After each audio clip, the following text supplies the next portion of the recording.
G'day guys, Rukshan here. Thanks for joining me for another episode of the vlog. I'm just out here in nature today, bringing you some of the stories that I've been following.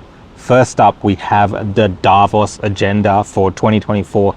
That's right, once again, Klaus Schwab and his mates are meeting in Davos in Switzerland to discuss the agenda. So what's on the agenda for this year? Well, I went through their website and some of the agenda was released, and some of the people that are attending, their names were released. But the main theme for this year for the World Economic Forum is rebuilding trust. That's right. Davos 2024 is the 54th annual meeting of the World Economic Forum under the theme Rebuilding Trust. The meeting aims to restore collective agency and reinforce the fundamental principles of transparency, consistency, and accountability amongst leaders. And there's a whole other bunch of mumbo jumbo there about their aims, but rebuilding trust, the World Economic Forum, accountability, transparency, these are not generally words that we associate with this organization anymore. So it's quite laughable when you see how desperate they are to rebuild trust.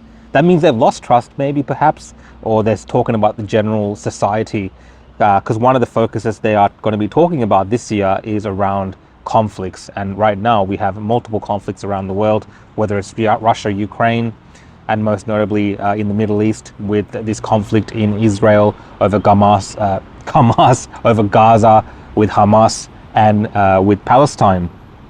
So some of the notable leaders who are attending, we've got Emmanuel Macron, he's attending. Javier Milei, the recently elected president of is it Argentina, he's attending. You have Zelensky, of course. I don't think Zelensky's missed these World Economic Forums since they started up again during this conflict. He's always made some sort of appearance to make an appeal for more funding, to express his case to keep defending Ukraine against Russian aggression. So he's always making an appearance. And with the year that I went to Davos, which was in 2022, Ukraine had a major presence there, right? They had a building, they had a Ukraine house. Most likely they'll have the similar presence this year there as well.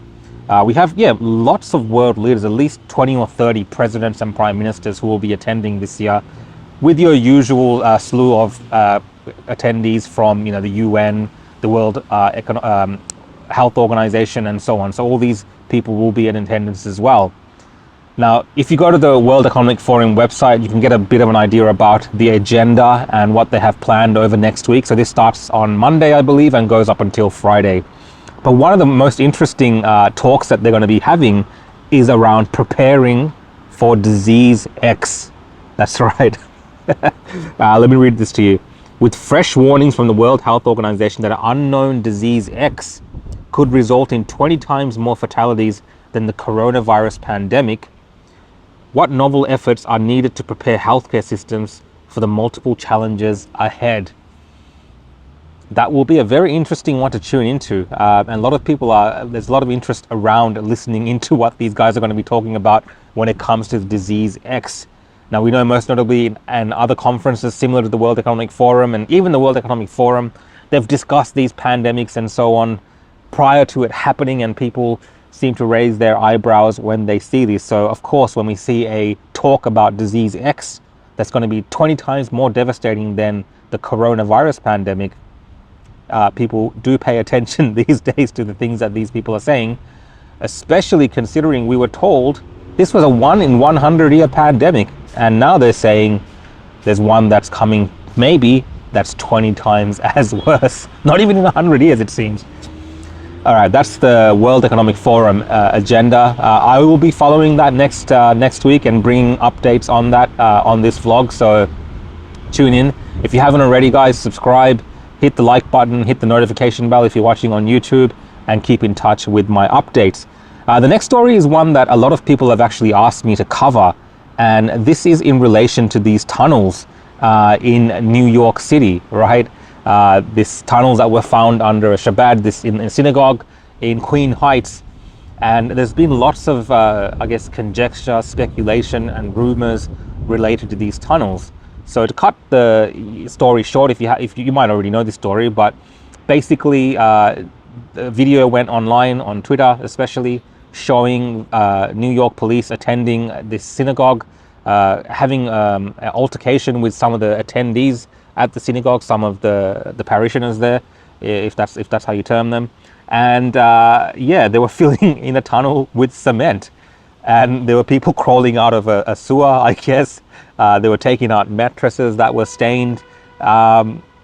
Look, it seems nefarious when you look at this story. It seems something is not quite right here, for the mere fact that, why are people in a synagogue making these tunnels? I understand why there's concern around this story. But even though people are spreading speculation and rumors around what it's related to, some people are saying child sex trafficking. Some people are saying it's like some sort of dungeon. Some people were saying that these people were trying to break in and making a tunnel network underneath New York City to get into other buildings and so on. There's also the explanation that's being given, I believe, largely by that community, which is around a dispute with a neighboring building and wanting to expand into that area because they believe that they should have the rights to that building as well. This is some historic dispute. Now that seems like the most logical explanation, but the problem is here again. You have this, they're claiming this radical group within the within that synagogue group. These young people they're blaming now were the ones that were creating this tunnel, and they're saying that over a long period of time they have been taking the dirt which is in that area out and dispersing it outside. The other theory that's come up is also that these tunnels, this underground area, was used during the COVID pandemic for a way for these people to gather religiously during lockdowns. But to that point, other people have pointed out that maybe these tunnels are only 6 months old. So as you can see, as I'm talking about this tunnel story, it's not very clear what's happened here. So unless there's people on the ground there, and unless some investigation is actually carried out by the New York police, it's very hard to get clear answers about what was going on here. But the worst part of all of this is, right, which makes this even more suspicious, is the fact that they actually just wanted to put cement in these tunnels, right, and not actually look into what was going on in there. You would think they'd want to have a look around and figure out what was happening in there, and that's why there's so much speculation. Add to that the fact that we right now are in the middle of this conflict with Hamas tunnels and all this kind of stuff in Gaza. Of course, there's a whole crowd of people online speculating about the evil intentions of the Jewish community, or the Zionists as they're referring to, and saying that they're involved in nefarious activity. It's linked to child sex trafficking. They're all child sex traffickers, and this is why we need to ensure that Israel is defeated. So many narratives related to this. Again, as much as people have told me to bring this story up, I cannot give you a clear answer as of now in terms of what's going on in these tunnels. All I can provide is conjecture and speculation, which is what I've pretty much done.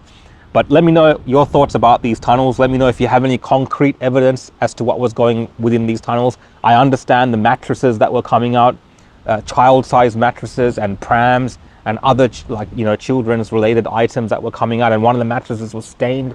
I understand that's raised a lot of eyebrows, but there could be also harmless explanations for this type of thing as well.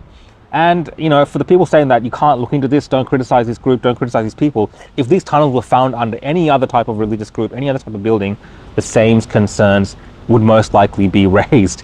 But again, I do believe it's heightened right now because of what's happening in that conflict in Israel. The next story that I wanted to talk to you guys about was New South Wales government sending out these ridiculous calendar, right? Their diversity, what's the team called? Diversity and Inclusion team have sent out this ridiculous calendar to all the departments, and in terms of how to deal with holidays throughout the year. Holidays are special occasions that should be potentially celebrated in the workplace. Now, I want to read the list of some of the things which are included in this, and I'll just the usual stuff is there, right? Let's just go to Jan 26th, Australia Day, coming up. I talked about that yesterday. So that's listed in this official list that's been sent out by the New South Wales Diversity and Inclusion Division as Australia Day / Survival Day. We've got Feb 13th, the Sydney Gay and Lesbian Mardi Gras. March 8th, International Women's Day. Then we have the March 31st, the International Transgender Day of Visibility. Of course, can't forget that one. April 26th, you have the Lesbian Visibility Day. Can't forget that one. Then you have on May 17th, the International Day Against Homophobia, Biphoria, Intersexism and Transphobia. So can't forget that day as well. And then we have on May 26th, the National Sorry Day, May 27th, the National Reconciliation Week, June 3rd, Mabo Day, June 20th, World Refugee Day, June 7th, NAIDOC Week, July 14th, the International Non-Binary Peoples Day, August 9th, International Day of World Indigenous Peoples. Then we also have September 18th, International Equal Pay Day. Okay. Then we have, what else? I'm just trying to read all this stuff. Let's keep going. October 16th, International Pronouns Day. I didn't know we had the International Pronouns Day, but apparently this new calendar that's been sent out by New South Wales to their departments has to look into International Pronouns Day. Then we have, of course, November 13th and November 20th, how could I miss this one? Transgender Awareness Week and Day of Remembrance. Then we have the December 18th, International Migrants Day.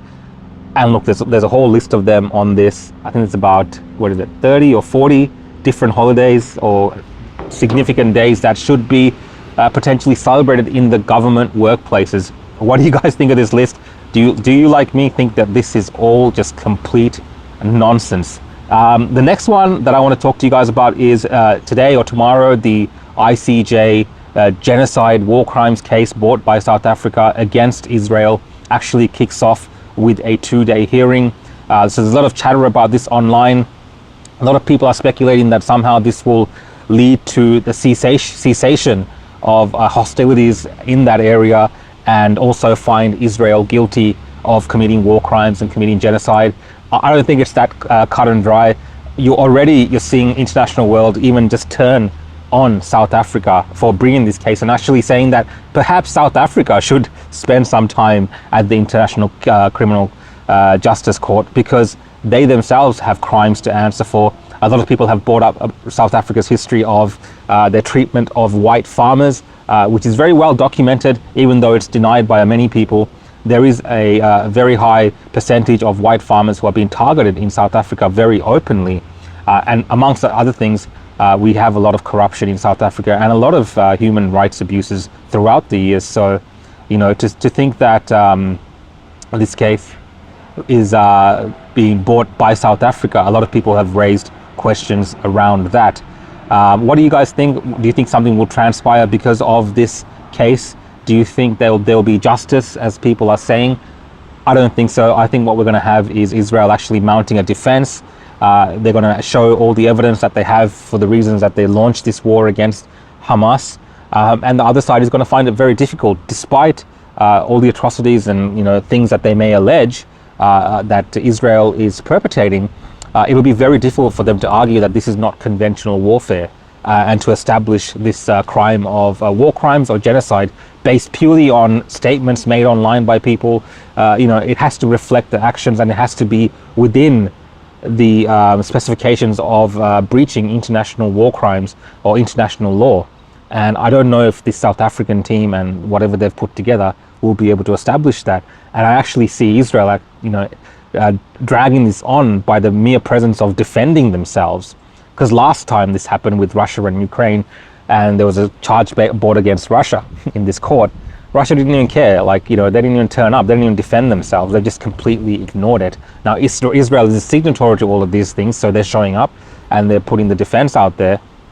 But I don't think it's going to go the way that people think that it's going to go. And when it doesn't eventually go the way that people think it's going to go, I think they're going to react against this whole process, right? They're going to react against the ICJ. They're going to react against the ICC and also call them Zionists and sympathetic to the Israeli cause at the moment. Again, I've been very hesitant to take sides on all of this, but I just present to you what's happening out in the community. But presenting the what's happening in this court case at the ICJ, I will try to do a little bit of that with my vlog. And the last story that I wanted to do was just a follow-up on what I did yesterday regarding Woolworths, right? So we saw Woolworths abandoning Australia Day merchandise alongside Big W.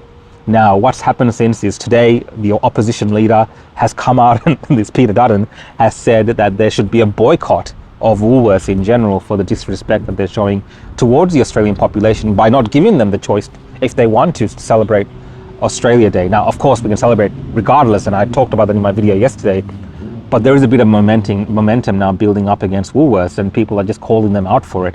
But Coles, on the other hand, so Woolworths' competitor, will be stocking Australia Day memorabilia or merchandise and things like this. So what's happening to Coles now is the lefties in the progressive side has saying they're going to boycott Coles because they're selling stuff for Australia Day, whereas people who are more conservative on the right side are saying they're going to boycott Woolworths. That's complete nonsense, right? So really, these companies either way shouldn't just get involved in politics like this. They should just sell merchandise and not create this nonsense where we have to react to it in this manner. And the last story that I want to update you guys on is, 2 days ago I talked about the Rebel News reporter David Menzies, who was very, dodgy arrest that we saw where the police officer seemed to assault him, but then alleged that the journalist assaulted him. There's been a bit of traction there. So we do know that Rebel News is pursuing this through the court system in Canada to hold these people accountable. So that will be happening. There has been, I believe, still no apology from the people involved. So the government minister he was trying to question, Christina Freeland, hasn't been an apology from her as of me making this video. I believe the officer has been, he's under review, whatever that means. Probably just they want it to go away and might give him a promotion or put him somewhere else, but he is under review. So this is the update for you guys on that story. Again, guys, if there's anything else you think I should be looking into over the next couple of weeks, let me know in the comments. I will try to get to it. Just like I try to get to this story about the tunnels, even though we don't have all the information there, I will try to cover some of these stories. If you're not following me already, you can follow me here on YouTube at The Real Rukshan, on X at The Real Rukshan, and any other platform like Facebook, Instagram, Rumble, Odyssey. I am on all those platforms at The Real Rukshan. See you guys next time.